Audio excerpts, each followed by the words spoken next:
اس finance bill سے جس طرح کی ہائپ کریٹ کی گئی کہ درخواست ضمانت خارج ہوئی عمران خان کی، اور پھر یہ ابھی عمران خان نے حفاظت ضمانت کی درخواست بھی دائر کر دی ہے. یہ کوشش جو کر رہی تھی حکومت کہ کسی طریقے سے جو آج فائنانس بل ہے اس سے توجہ ہٹ جائے عوام کی، جب بھی ہو سکتی ہے. لیکن بہرحال وہ جو ضمانتوں کے فیصلے تھے وہ عدالت سے تھے، اور ہم عدالتوں کا بہت احترام کرتے ہیں، قانون کا.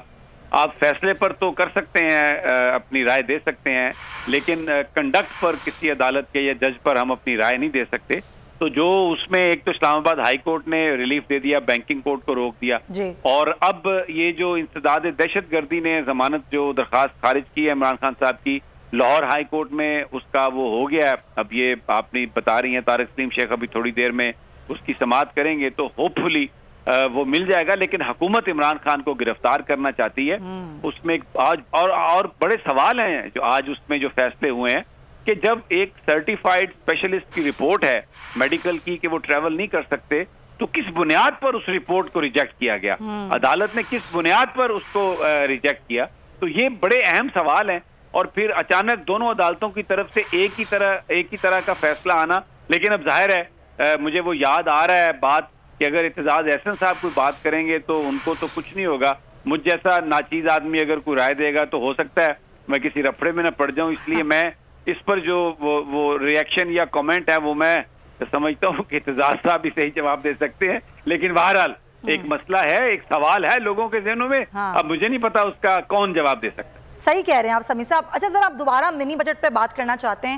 جو منی بجٹ آج پیش کیا جا رہا ہے جس میں ایسا بم ہے، میں تو کہوں گی کہ بہت بڑے بم گرانے کی تیاری ہے، بہت سارے بم گرانے کی تیاری ہے. اور آپ کو معلوم ہے سمیع صاحب اس ملک میں کیا ہوتا ہے؟ ابھی منی بجٹ آنے کی آواز سنتے ہیں اور مہنگائی اسقط بڑھا دی جاتی ہے. کوئی چیک اینڈ بیلنس نہیں ہے. کسی شہر میں کتنی قیمتیں بڑھ رہی ہیں، لوگ بے روزگار ہو رہے ہیں، فیکٹریاں بند ہو رہی ہیں، اور یہاں یہ باتیں کر رہے ہیں کہ ہم کوشش کر رہے ہیں کہ غریب پر جو ہے وہ بوجھ نہ ڈالا جائے.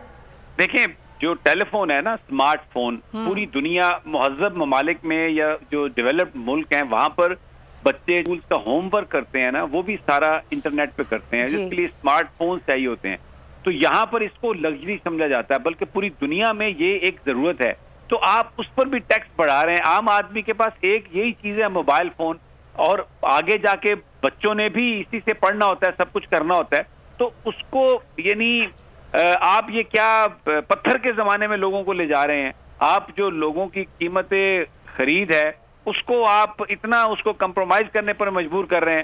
نہ یہاں پر کوئی امپورٹڈ فوڈ کچھ، مطلب جو آج کر رہے ہیں نا یہ اس پہ جو مڈل کلاس ہے، جو غریب آدمی ہے، جو نوجوان ہے، وہ سب سے زیادہ اس سے وہ افیکٹ ہوں گے.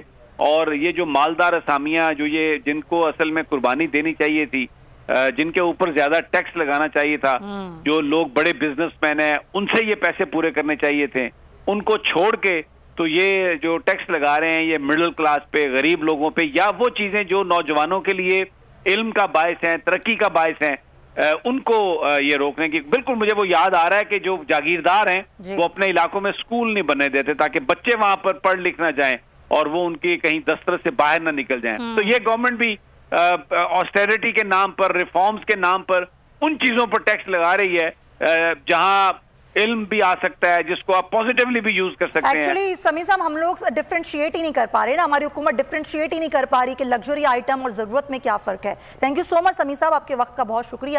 خود ابھی ہمیں جوائن کر رہے ہیں